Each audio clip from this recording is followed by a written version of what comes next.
레위기관의 20번째 시간. 영원한 소직이 된다. 영원한 소직이 된다. 이런 말씀 제목으로 하는 말씀드리겠습니다. 소재에 대한 글에는 레위기 2장에 자세하게 기록이 되어 있습니다. 그런데 이 글에가 여기서 또다시 언급이 되는 것은 2장에 기록된 내용은 일반인의 소재에 관한 글이고 이스라엘 백성들을 향한 규례의 내용이고 본절에 기록되어 있는 규례는 역시 제사장에게 지난주 공부에서 계속 제사장에게 해당되는 그런 규례이기 때문에 다시 반복해서 소재에 대한 또 다른 규례가 본문에 나타나고 있는 것을 보게 됩니다. 14절을 보면 소재의 규례는 이러하니라 아론의 자손 그것을 단합 여호와께 드리되 이렇게 기록하고 있습니다. 소재는 피가 없이 드리는 곡물 제사죠. 그래서 반드시 단독으로 드릴 수 없고 번제물 위에다가 이 소재를 함께 드려야 되는 특징을 가지고 있는 제사였습니다. 소재는 하나님께 충성과 감사를 표현하며 하나님께 자신을 온전히 헌신하고자 하는 마음의 다짐을 표현하는 제사였습니다. 이는 소재에 사용되는 제물들의 그 내용들을 주의 깊게 살펴보면 더 깊은 영적인 교훈과 의미를 깨달을 수 있음을 제가 여러 차례 소재에 대해서 설교를 하면서 말씀드린 바 있습니다. 15절을 보면 고운 기름가루와 유향 등의 제물의 재료가 소개가 되어 있죠. 고운 기름가루, 유향, 소재로 하나님께 제사를 드릴 때 필요한 재료입니다. 고운 기름가루라고 했죠. 이는 가루에 감람유가 첨가되어 있는 것을 의미합니다. 고운 가루는 히브리 말로 솔레트, 흔든다 이런 의미가 있다고 말씀드렸습니다. 잘게 부수어서 체에 쳐서 걸러진 고운 가루를 의미하고 감람유는 쉐멘이라는 말로 감람나무 열매 올리브를 으깨어 가지고 기름을 짜내서 아주 맑고 고운 빛깔의 정제된 그런 기름을 뜻합니다. 향유는 역시 유향나무의 열매에서 축출한 아주 고급 향유를 말하는 것이죠. 시편 51편 17절에 하나님의 구하시는 제사는 상한 심령이다. 하나님의 상하고 통회하는 마음을 주께서 멸시치 아니하시리다. 이런 말씀이 기록되어 있죠. 소재의 재료를 잘 보십시오. 가루도 그렇고 기름도 그렇고 유향도 그렇고 다 잘게 부수어주고 으깨어주고 틀에 쳐주고 곱게 빠져야만 하나님을 제사하는 제사의 재료로 채택될 수 있는 그런 재료들이었던 것을 보게 됩니다. 바로 으깨어진 마음, 언제나 고운 가루가 되어버린 그런 식입니다. 마음이 녹아내려서 마음이 그 어떤 고난의 그 틀에 짜여져가지고 그래서 맑은 기름같이 그 마음에서 하나님을 향한 순수함이 그 마음에서 배어나오는 그런 어떤 그 순수함, 이런 부드러운 영혼, 맑은 영혼, 온유한 영혼, 향기로운 그런 마음, 이런 것들이야말로 하나님께서 가장 기뻐하시는 신자의 영혼이다, 영혼의 상태다라는 것입니다. 그래서 언제나 우리는 우리의 영혼과 마음의 상태가 하나님의 은혜의 결을 따라서 고요함 가운데 거하고 하나님이 주시는 은혜 안에 평강 안에 거하면서 그래서 우리의 마음이 늘 하나님 앞에 겸비함을 유지하고 있도록 그렇게 우리의 마음을 유지하는 일이 너무나 중요합니다. 그러나 그것이 어디 쉽습니까? 마귀는 하루에도 수없이 우리의 마음을 뒤집어 놓고 우리의 영혼을 혼란에 빠뜨리고 우리의 감정을 뒤 흔들어 놓는 이런 일들로 우리가 하나님 앞에 하나님이 기뻐하시는 그런 재물적 가치가 되는 일들을 자꾸 회방하죠.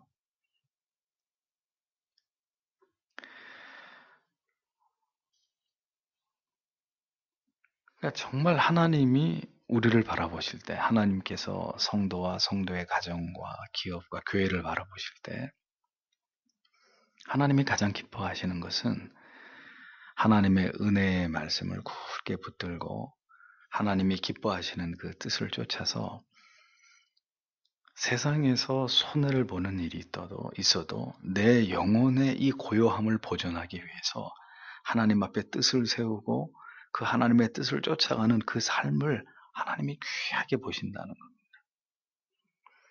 그러니까 어떨 때 우리의 마음이 평안이 있습니까? 풍성하면 우리의 마음에 평안이 오나요? 어떨 때 우리의 기분이 우리의 어떤 정신적인 상태가 충만하고 정말 하나님이 주시는 그 고요와 평안을 누리게 되나요? 모든 일이 잘 될 때인가요? 아니란 말이에요. 목사님 왜 이렇게 인생이 꼬이는지 모르겠습니다. 왜 이렇게 힘들고 괴롭고 지치는지 모르겠습니다. 이런 말씀을 하실 때가 있죠. 저도 그런 마음이 들 때가 있습니다. 그런데 한번 곰곰이 생각해 보십시오. 우리가 가장 하나님을 열렬하게 사랑하고 뜨겁게 하나님을 섬기고 그래서 하나님이 주시는 충만한 은혜를 맛보던 때가 어떤 때였습니까? 형통하고 평탄하고 풍족하고 사람들이 다 나를 알아봐주고 하는 때였나요? 아닙니다. 정말 생애적인 하나님과의 사귐을 얻고 내 마음이 깊어지고 뜨거워지고 열렬해졌을 때는 정말 곤고한 때였습니다. 꼬일 대로 꼬였을 때입니다. 내 인생이. 그러니까 이 힘든 거 다 지나고 나면 주님 좀 잘 섬기겠습니다. 그런 말씀 하시면 안 돼요. 그렇게 되게 돼 있지 않아요. 하나님을 덥게 그리고 체험적으로 절절히 하나님을 섬기는 때는 정말 모든 것이 어렵고 힘들고 사면 초가의 어려움 가운데 직면해 있을 때 그때 그 어느 때보다도 하나님과 가까워질 수 있고 하나님의 크신 사랑을 체험할 수 있고 내 신앙이 뜨거워질 수 있는 것입니다. 아침에 제가 글을 올렸잖아요. 잘 생각해 보십시오. 우리가 예수를 믿어도 행복하지 않는 이유가 뭐냐? 네. 하나님이 이 땅에 이흥수라고 하는 사람을 이 세상에 하나님이 창조하실 때는 하나님이 괜히 만든 게 아니잖아요. 무언가 그 영혼을, 그 한 생명을 향한 하나님의 뜻이 있고 계획이 있고 목표가 있습니다. 하나님이 그를 통해서 무언가 이 세상 가운데 드러내시고자 하시는 하나님의 뜻이 있단 말이에요. 근데 그 영혼이 어렸을 때부터 하나님 안에서 자라든 하나님 밖에서 자라든 인생을 살아가는 가운데 이제 하나님의 뜻을, 하나님을 알고 하나님의 뜻을 알고 내가 왜 존재되는지를 알고 인생이 뭔지를 알고 그 속에서 어떻게 살아야 되는지를 알아가야 되는데 그걸 알지 못해요. 교회를 다니든 다니지 않든. 그럼 그 사람은 어떻게 돼요? 교회를 다니고 신앙을 가지고 있든 있지 않든 상관없이 아주 불행한 삶을 살게 돼 있어요. 늘 불행하고 만족스럽지 못하고 늘 목마르고 갈등하고 그리고 사람과 자기 자신에게 실망하는 이런 일들이 지루하게 반복돼요. 그럼 교회는 왜 존재하느냐? 그런 사람들을 불러서 하나님의 말씀을 펼쳐놓고 정교하게 그 말씀으로 하나하나 그에게 필요한 지식을 가르쳐서 그가 왜 존재하는지에 대한 하나님의 선명한 뜻을 사람들에게 가르쳐 주어서 그 사람을 이렇게 하나님의 사람으로 세우게 하는 일을 감당하기 위해서 교회가 필요한 것입니다. 그리고 그 일을, 그 작업을 하는데 가장 요긴한 것은 바로 하나님의 말씀이 되는 것입니다. 그래서 그가 있어야 될 곳, 해야 할 일, 정말 하나님이 나에게 주신 나는 이것 때문에 존재하는 것이다 라는 걸 깨닫는 순간 그가 처해 있는 어떤 상황이나 환경을 초월한 하나님이 그에게 주신 그 존재 그 자체, 자기 자신에게서 느껴지는 그 존재 자체에서 오는 희열과 그래, 난 이것 때문에 지음받았고 난 이것 때문에 사는 것이다. 하나님이 그러한 나를 기뻐하신다. 그것이 나에게 주는 감당할 수 없는 그 감격과 행복이 비로소 그의 것이 되는 것이죠. 그러니까 그런 과정을 겪으려면 철저하게 깨어지고 부셔지고 혹은 그런 비탄한 가운데 빠져보고 철저하게 실망하고 이런 어떤 그 틀 속에 들어가서 우리가 막 정신없이 두들겨 맞는, 예? 그래서 가루가 되고 막 이 환경이 나를 쪼여오면서 내가 그 틀 속에서 막 으깨어지는 그런 어떤 고통을 정신적, 영혼적, 영적, 육체적 그런 고통을 경험하지 않고는 하나님이 받으시기에 향기로운 제물이 되기 어려운 것이라는 것. 온전한 하나님이 기뻐 받으시기에 온전한 정말 그 존재 자체만으로도 하나님께 기쁨이 되고 영광이 되는 그런 재료가 그런 그릇이 되기 어려운 것이죠. 자기를 철저히 죽이지 않은 사람의 충성과 감사와 헌신을 그렇게는 못 사니 이거라도 받으십시오. 그래서 그런 자기를 죽이면서 드리는 충성, 감사, 헌신이 아닌 어떤 것으로 그렇게 살아가지 못하는 내 자신을 상쇄하려고 하는 그 마음을 하나님이 받아주시겠냐고요. 하나님은 그런 이방의 우상 같은 그런 하나님이 아니십니다. 하나님은 우리가 그러한 존재가 되어져 가기를 바라세요. 절대로 우리 있는 모습, 원래 모양 그대로 천국까지 오기를 원치 않으시고 원래 모양 그대로 곡식의 그 형태를 유지하면서 소재의 제물이 될 수 없듯이 신자의 자기 혈기, 자기 기질, 자기 성교, 자기 내면의 상처까지 모두 다 예수 그리스도의 사랑과 은혜로 패치가 되고 치료가 되고 자기가 완전히 해체되고 부서져 가는 그런 모습으로 하나님 앞에 날마다 자기를 드리기 위해 애쓰는 재물적 존재가 되어져 가고 있는 그 사람, 그 존재. 하나님이 그런 자들을 귀하게 여기시는 것입니다. 우리는 아직도 살아있는 육에 속한 나의 모습을 볼 때 다른 사람을 원망하고 다른 사람에게 책임을 전가하고 이렇게 아직도 부서지지 않고 으깨어지지 않고 있는 내 자신을 볼 때 우리는 가슴을 치면서 애통해야 되는 것입니다. 하나님, 내 인생이 도대체 얼마나 시간이 더 흘러가야 이 깨지지 않은 알맹이 그대로의 내가 아니라 더 하나님 앞에 깨어지고 으깨어지고 짜내어진 그런 존재로서의 내가 될 수 있을까요? 이런 본질적인 애통함이 있어야 된다는 것입니다. 왜 우리가 억울해합니까?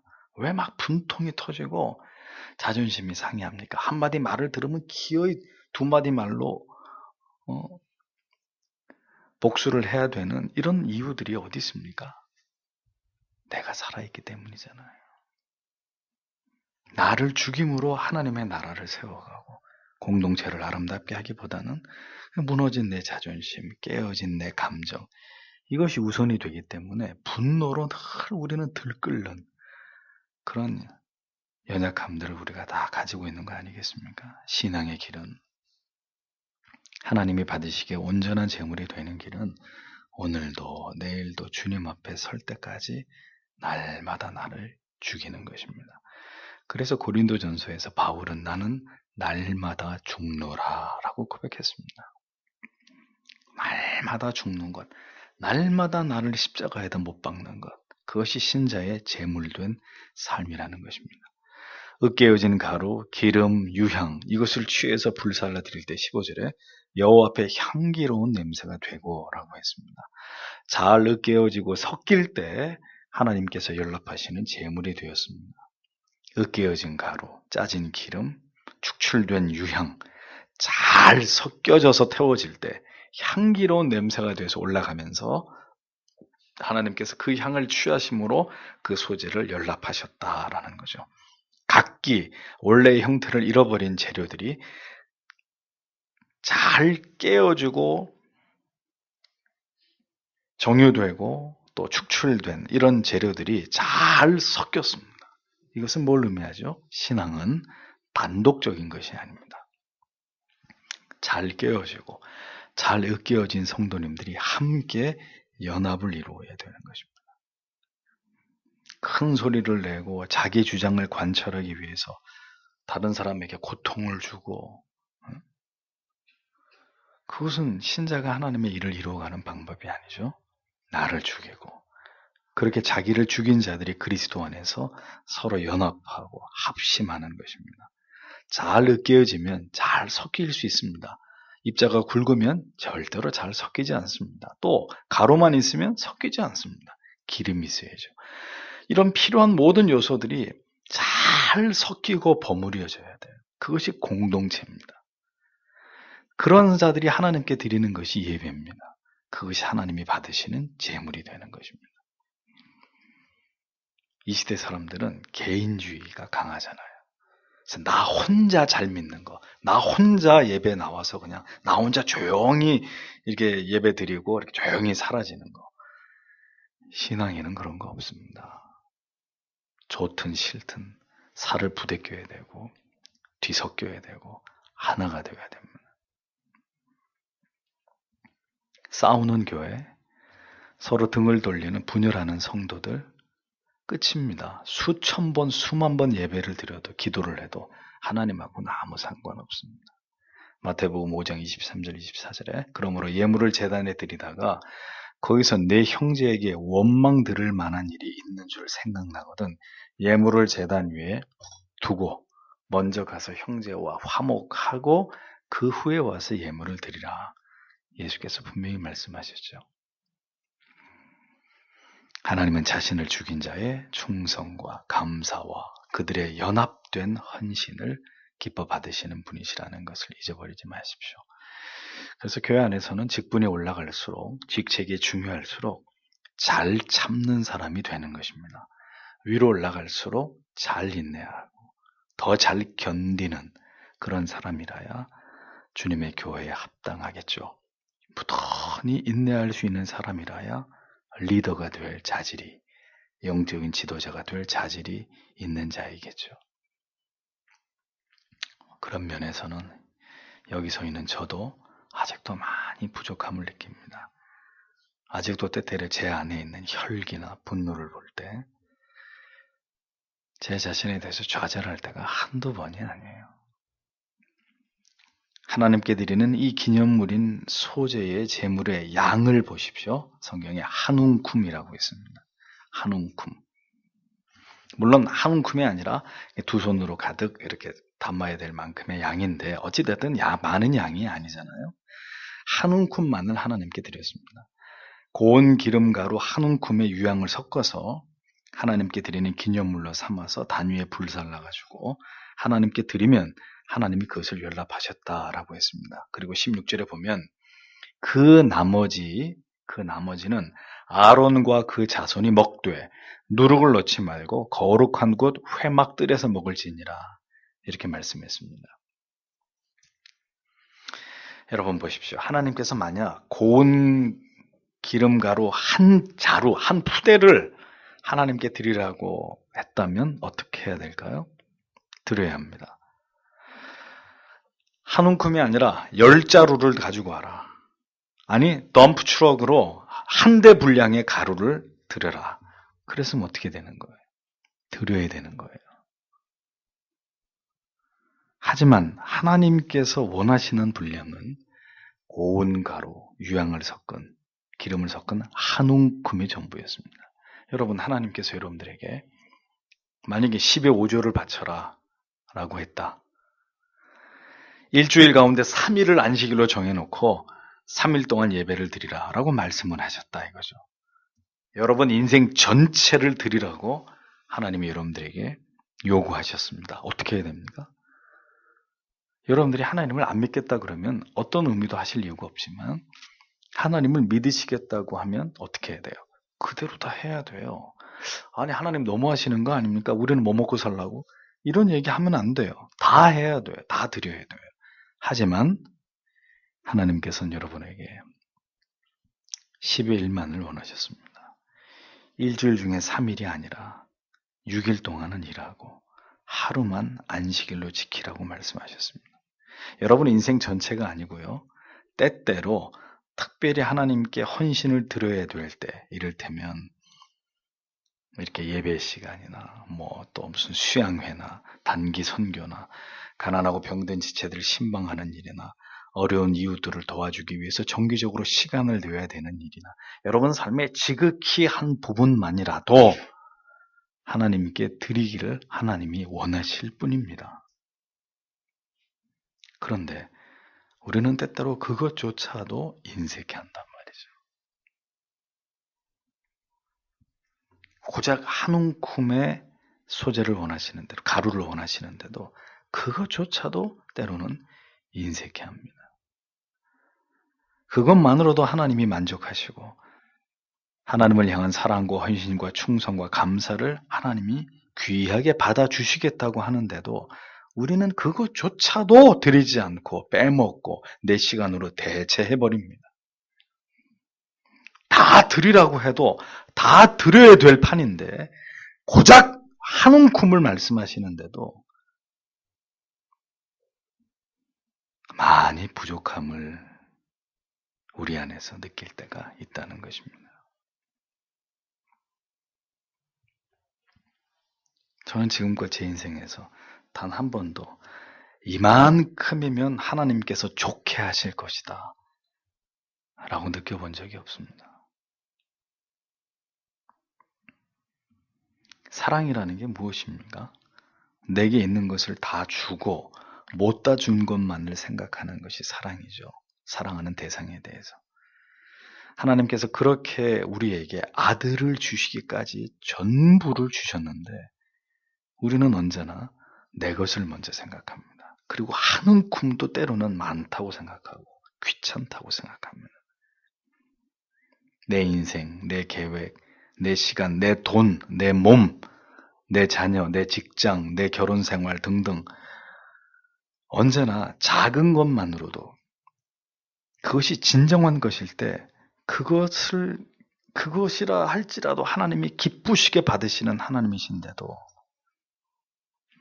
가난한 자들을 위해서 소재의 재물을 그리고 비둘기나 포획한 산비둘기라도 기꺼이 제물로 드릴 때 받아주시겠다고 하시는 하나님이신데도 그렇게 말씀하시는 하나님이신데도 그만큼 우리에게 자비와 긍휼을 베풀기에 넉넉하신 하나님이신데도 우리는 그 하나님을 향해서 인색할 때가 있다는 겁니다. 그 나머지는 아론과 그 자손이 먹도록 했습니다. 한 움큼의 제물만을 하나님께로 드리고 그 나머지를 아론과 제사장들의 몫이 되게 했다. 소재의 나머지 제물은 제사장의 양식이 되게 하셨다는 것입니다. 자, 여러분 제사 가운데 이건 계속 반복되고 있는 내용이죠. 누가복음 10장 7절에 그 집에 유하며 주는 것을 먹고 마시라. 일꾼이 그 싹을 얻는 것이 마땅하니라. 디모데전서 5장 18절에는 성경에 일러스되 곡식을 밟아 떠는 소의 입에 망을 씌우지 말라 하였고 또 일꾼이 그 싹을 받는 것이 마땅하다 하였느니라. 갈라디아서 6장 6절에 가르침을 받는 자는 말씀을 가르치는 자와 모든 좋은 것을 함께하라. 이런 기록들이 성경 속에서 발견됩니다. 하나님께서는 제사장의 양식으로 하나님께 드린 소재의 남은 분량을 사용하게 하라고 말씀하십니다. 이것은 하나님께서 성물을 수행하는 사역자들을 세심하게 돌아보시고 이들의 필요를 백성들로 하여금 채우게 하시는 원칙을 우리에게 설명하고 계시는 부분입니다. 하나님께서는 성물을 수행하고 성막과 성전을 관리하는 업무를 수행하는 제사장과 레위 지파에게는 기업과 분깃을 따로 허락하지 않았습니다. 11지파를 통해서 이 레위 지파와 제사장의 필요를 채워라. 하나님이 그렇게 명하셨습니다. 그 이유가 무엇 때문이겠습니까? 제사장이나 레위 지파들이 다른 이스라엘 백성들보다 우월하기 때문인가요? 결코 그런 것이 아닙니다. 그들이 수행하는 일 자체가 하나님을 섬기는 구별된 일이었기 때문입니다. 하나님 자신과 관련된 또 하나님을 섬기는 모든 물건과 관련되고 하나님을 제사하는 일에 관련된 그래서 그 일을 하는 사람과 직분을 거룩하게 구별했기 때문에 그들에게 구별된 성물을 수행하게 하시고 그들이 그것 외에 다른 일들을 하면서 이 중요한 일들을 소홀히 하지 못하도록 하나님이 막으시는 것이죠. 성무에 전념하고 전무해야 되고 절대로 제단에 불이 꺼져서는 안 되고 장작이 없어서는 안 되고 상번제의 아침과 저녁의 제물이 언제나 그 시간에 제단 위에 타오르고 있어야 되는 이 거룩한 조금도 소홀히 할 수 없는 그 일에 전무하게 하기 위해서 일체의 다른 소득을 자신을 위해서 취하게 하지 않았다는 겁니다. 여러분, 저는 이 레위기 강의를 하면서 여러분들에게 이런 말씀을 드리고 싶습니다. 담임 목회자나 사모가 목회 외에 다른 일을 하는 것은 절대로 바람직한 일이 아니라는 것을 말씀드리고 싶습니다. 목회자의 호화로운 삶이 결단코 교회의 자랑일 수 없듯이 우리 목사님은 사례를 몇 천만 원을 1년에 연봉이 몇억 절대로 그것이 교회의 자랑일 수 없듯이 또한 목회자의 궁핍이 역시 교회의 자랑일 수 없는 것입니다. 생활을 영위할 수 없어서 빈곤함 때문에 물론 지금도 주일날만 강단을 지키고 평일날은 택시 운전을 하고 산모들이 나가서 돈을 벌고 이런 목사님들이 제 주변에도 여러 분 있어요. 생활을 영위할 수 없어서 사모가 경제활동을 해야만 되는 그런 지경이라면 그런 어려움 속에서 물론 교회가 열악하기 때문에 그런데 그런 어려움 속에서 목회자가 정상적으로 자신이 하나님 앞에 감당해야 될 고유한 성무에 전념할 수 있겠습니까? 이게 참 눈물 나는 일이죠. 성무를 수행하면서 가족들이 고통을 당하는 것을 지켜보는 그런 목회자가 가장으로서 피가 마르는 그런 고통을 겪으면서 하나님 앞에 얼마나 열심히 기도하고 얼마나 열심히 말씀을 준비할 수 있겠습니까?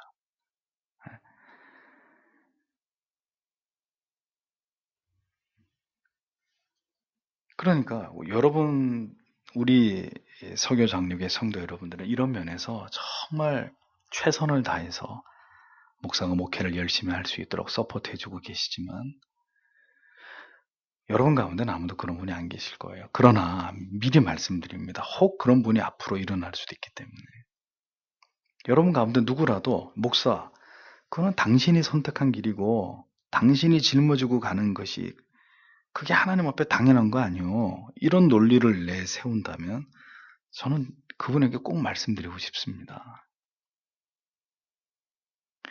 그리고 양의 꼴을 먹이던 목사를 하루아침에 길바닥으로 내쫓는 이런 성도들 저는 꼭 그분들에게 말씀드리고 싶어요. 그것이 복음이 우리에게 가르치는 정신이냐. 결단코 하나님이 그들에게 벌을 내리지 아니하시지 않을 거라고 저는 확신합니다. 사명을 쫓아서 그 길을 가기 위해서 고통을 감내하고 있는 경건한 목사나 선교사들을 비웃고 조롱하는 일은 절대로 하나님이 기뻐하실 일이 아니에요. 차라리 교회가 어려워서 그렇게 목회자를 도울 수 없음을 모두 함께 마음 아파하고 애통하고 하나님 우리 목사님을 불쌍히 여겨주십시오. 이렇게 하는 것이 그게 성도의 도리지 그런 목사의 고생하는 것을 보고 비웃고 오히려 목사가 그렇게 고통당하는 게 당연하다고 생각하고 그래서 절대 성경이 이렇게까지 제사장과 레위인들을 배려하시는 그 하나님의 섭리를 볼 때 그런 마음을 가져서는 안 된다는 거죠, 교회가.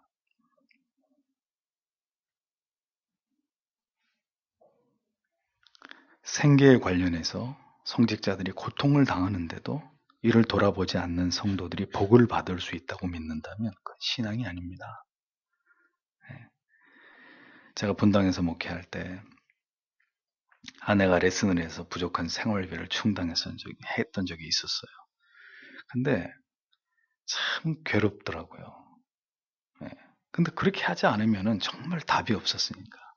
근데 내 마음에 늘 기도하면서 이건 하나님이 기뻐하는 일이 아니다. 목회에만 온전히 저와 아내가 전념하기를 하나님께서 원하신다는 사실을 오래 기도하는 가운데 깨닫고 어려운 형편에 아내마저 일을 그만두게 했습니다. 우리가 주의 길을 가면서 견뎌야 될 시련과 궁핍이라면 목사의 자식으로 태어나서 이것이 하나님 앞에 저들이 겪어야 될 고난이라면 기꺼이 감당하자고. 그 없으면 굶는 거다. 우리의 믿음의 조상의 과거에 개척했던 목사님들이 다 그렇게 했던 것처럼 없으면 굶는 거고 있으면 먹는 거고. 그렇게 기도로 매달렸습니다. 근데 예전 엄마가 저기 있지만 저희는 지금까지 굶어본 적이 없습니다. 이 모양 저 모양으로 하나님께서 우리를 먹이셨습니다.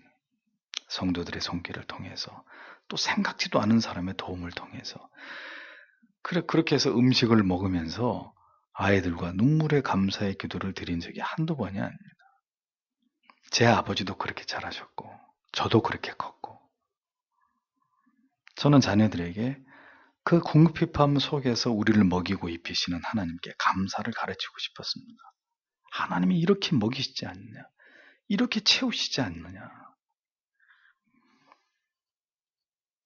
저는 절대로 주의 종의 가정을 굶기지 않는다는 것을 저와 제 자녀들이 체험하기를 원했고 넉넉지는 않았지만 그래도 우리는 그렇게 세심한 손길로 우리를 돌보시는 하나님의 은혜들을 경험했었습니다. 과거에. 백성들이 하나님께 드린 제물로 제사장과 그 자손들의 양식을 삼게 하신 이유는 무엇 때문일까요? 제사장은 그렇게 하나님께 드려진 제물을 통해 양식을 공급받음으로 자신의 성물을 더 귀히 여기게 하나님이 그런 마음을 갖게 하심이었고 이 백성들의 손을 통해서 공급하시는 하나님을 더 경외하기를 하나님께서 제사장과 그의 가족들에게 원하셨던 것이고 또한 백성들의 손길을 통해서 필요를 채우시는 방법을 통해서 제사장은 그 백성들 한 영혼 한 영혼을 더 사랑하고 섬기고 정성을 다해서 그들의 영혼을 위해서 하나님께 제사를 드리기를 원하셨기 때문에 이러한 관계로 이것을 묶어놓고 이러한 필요와 또 필요를 채움의 관계를 통해서 아름다운 목양 관계를 이루어가게 하신 것이 하나님의 섭리라는 것입니다. 또한 백성들로 하여금 자신들을 대신해서 하나님께 제사를 올리는 제사장을 존경하고 깊이 사랑하고 고마워함으로 제사장이 그 성무에 전념할 수 있도록 하나님께 드린 제물을 통해서 제사장과 그 가정과 가문의 필요를 공급하는 아름다운 헌신을 하나님께서 기쁘시게 여기고자 하셨기 때문에 하나님이 이러한 규례를 제정하시는 거라는 거죠. 이렇게 제사장과 백성 간의 영적인 필요, 육적인 필요를 서로 함께 채워주는 이런 아름다운 연합과 섬김, 헌신을 통해서 하나님께서는 제사장과 백성들이 온전히 연합하고 사랑으로 결합하고 그래서 협력하면서 하나님을 바르게 예배하는 그런 공동체가 되기를 기쁘게 여기셨다는 것입니다. 자, 그런데 여기서 주의 깊게 생각해 봐야 될 부분은 소제에 드린 제물의 남은 분량은 제사장과 제사장의 가족 가운데 남자들만이 먹을 수 있었다는 점입니다. 아론과 그 자손에서 그 자손이라고 하는 것은 제사장들을 의미하는 것입니다. 오직 제사장들만 성막 내 거룩한 뜰에서 먹어야 했다는 것을 유의해서 보십시오. 제사장의 몫이긴 했지만 하나님께 드려진 거룩한 제물로 이것은 엄격히 제사장만이 먹을 수 있었던 그런 음식이었습니다. 이는 첫 열매의 소산이나 11조 그리고 다른 화목 제물 등은 제사장의 식솔들, 즉 아내와 딸들도 먹을 수 있었던 이런 규례와는 달리 지금 여기서 나오는 이 소재의 제물은 아론의 자손들, 즉 제사장과 제사장이 될 사람들, 그들만이 먹을 수 있도록 차별성을 두고 있음을 보게 됩니다. 이것은 왜 이렇게 하나님께서 하신 것이냐? 제사장은 가족이기 전에 누구라는 거예요? 하나님의 종이라는 거예요. 목회자의 가족들은 단순한 아버지로서 그리고 남편으로서의 목회자를 생각해서는 안 되고 남편과 아버지이기 전에 목사는 하나님의 종이다. 이런 의식을 가질 필요가 있습니다. 이런 의미에서 참 제 어머니는 제가 평생을 아버지와 어머니의 모습을 보면서 자랐지만 살면서 단 한 번도 제 아버지를 욕하는 적을 본 적이 없어요. 단 한 번도. 그리고 늘 그 어머니 의식 속에 아버지는 주의 종이다. 늘 어머니는 그런 눈빛으로 그런 마음가짐으로 아버지를 바라보셨어요. 자식이 볼 때 에이 저건 아버지가 저렇게 하시는 게 아닌데 저건 아니지. 그런 마음이 드는 상황에서도 어머니는 절대로 아버지 편을 드시고 아버지가 옳다고 얘기하시지 저건 네 아버지가 잘못한 거 이렇게 말씀하신 적을 제가 본 적이 없습니다. 성직은 그 직계의 가족에게조차도 성직으로 인식되지 않을 때 한 사람의 성직자가 가족에 의해서도 그 고유의 성무의 권위가 보존되지 않으므로 성무를 그르치게 될 때 이것은 심각한 문제가 되는 것입니다. 그것은 하나님이 기뻐하시는 제사장 가정의 모양이 아니라는 거죠. 목회는 목사가 하는 것입니다. 그 밖에 가족들이 관여할 수 있는 문제가 아니죠. 어느 교회는 사모가 목사하고 동일한 대우를 받는데요. 그 목사하고 사례도 똑같이 받는데요. 망하는 교회입니다. 코미디 같은 일입니다. 예? 사모가 또 나중에 신학을 공부해서 목사가 되고 참. 감리교회 창시엔 웨슬렌 목사님 사모는 설교가 끝나면 웨슬렌 목사님의 머리카락을 움켜쥐고 이렇게 질질질 끌고 가곤 했습니다. 성도들이 다 보는 데서. 사모는 사모일 뿐입니다. 목회자의 가족은 목회자의 가족일 뿐이지 그들은 성직자가 아닙니다. 따라서 성직자로서 기대하고 바라보아서도 안 되고 목회자의 가족들은 자신이 목회자와 동등한 권위를 가졌다고 착각해서도 안 되는 것입니다.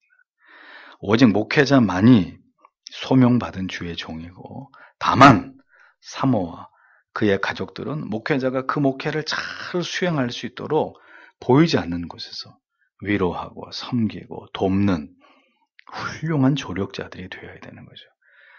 보이는 곳에서 목회를 하고 목회는 목사가 하는 것이지만 물론 보이지 않는 곳의 목회의 절반은 사모가 하는 것이죠. 그러나 그 사모는 교회에 드러나서 칭찬을 받거나 높임을 받거나 그렇게 하는 위치는 아니라는 거예요.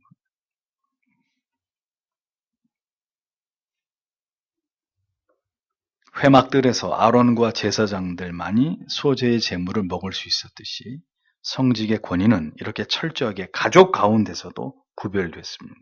제사장만 먹을 수 있는 것과 제사장의 가족 전체가 먹을 수 있는 것, 엄격하게 이것조차도 구별시켜 놓고 있습니다. 17절에 그것에 누룩을 넣어 굽지 말라. 이는 나의 화제 중에서 내가 그들에게 주어 그 소직이 되게 하는 것이라.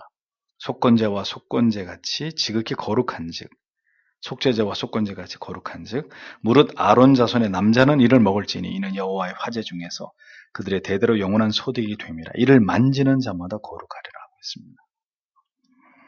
소재의 제물은 하나님께 드려진 구별된 제물이기에 하나님께 드리고 남은 제물이라 할지라도 그 제물을 먹을 때 죄와 부패를 상징하는 누룩을 넣어서 가공을 해서는 안 됐다는 겁니다. 이 의미가 뭡니까? 제사장의 몫이 된 제물이라 할지라도 하나님께 드려진 제물이기 때문에 이 제물을 먹는 제사장이 누룩을 넣지 않고 그 거룩성을 보존한 상태에서 먹어야 된다는 규례를 지키라는. 자, 이게 무슨 의미가 될까요? 목회자가 교회를 통해서 사례를 받습니다. 그런데 이 받은 사례를 가지고 죄를 짓는 데 씁니다. 세속의 쾌락을 즐기는 데 사용합니다. 내가 사례 받았는데 내 마음대로 쓰는데 뭐 어때? 그럴 수 없다는 거죠. 여러분들에게 하나님이 세상에서 주신 소득도 마찬가지입니다. 자기 몫으로 받은 재물도 거룩한 것, 하나님께서 내 생업 가운데 주신 것이다. 그런 의식을 가지고 목회자도 교회로부터 받은 사례를 사용함에 있어서 거룩하고 정결한 의무를 지켜야 되는 것이고, 여러분들도 하나님께로부터 여러분들의 가업 생업을 통해서 받은 그 이득을, 그 물질을 사용할 때 거룩하고 정결되게 향락과 즐거움을 위해서 탕진하는 이런 일들은 없어야 된다. 그래서 성도가 도박을 한다든지 투기를 한다든지 주식 투자를 해서 돈을 날린다든지 무슨 복권을 산다든지 무슨 사치와 탐욕을 채우는 일에 사용하는 하나님의 거룩성을 훼손하는 중대한 죄가 돼요. 하나님이 물으시는 거예요. 그게 네 거냐? 그게 네 거냐? 그럼 제 거죠, 하나님. 누가 준 것이냐? 내가 그들에게 주어 그 소득이 되게 하는 것이라 그랬습니다. 제사장은 백성들이 하나님께 드린 제물로 소득을 삼도록 하시는 것이 하나님의 규례이듯이 목회자가 성도가 드린 헌금으로 사례를 받고 그 필요한 것을 얻는 것이 전부여야지 다른 직업을 갖거나 앞에 말씀드린 대로 다른 소득으로 자기의 필요를 채우는 것은 하나님이 보시기에 합당한 일이 아니라는 거죠. 그렇게 해서도 안 되고 재정의 빈곤의 이유로 교회가 이것을 조장해서도 안 되는 것입니다. 그 뭐하냐고 사모가 집에서 밥이나 먹고 나가서 좀 돈이나 벌지. 전에 그런 말을 하시는 분들도 있었어요. 그 어려우면은 사모가 나가서 벌면 되지 그 집에서 맨날 놀고 있냐. 참. 그건 저한테도 하는 얘기예요. 제 동료 목사님, 교회의 장로님이 목사님 보고 목사님 집에서 하는 일이 뭐가 있습니까? 어린이집 그 차 운전이나 좀 하시지.